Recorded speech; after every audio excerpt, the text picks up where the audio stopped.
Hello, so today we're going to change out a battery on this Audi key. It could also be a Lamborghini key. I found that out at the Monterey Car Week. This Lamborghini princess showed me her keys and it looked exactly like this one, so I'm going to show y'all how to change out the key. First you need this CR2032 key battery. We'll pop that out.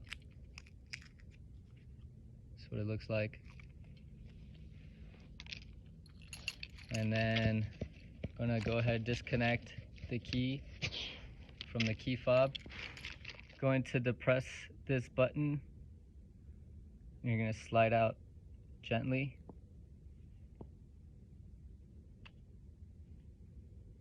Flip the key, and then right there is gonna be your battery.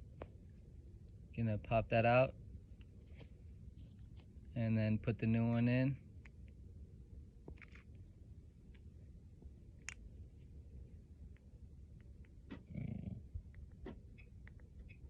And there is my battery change. Okay, go ahead and pop the other key back in. Easy. Y'all take care.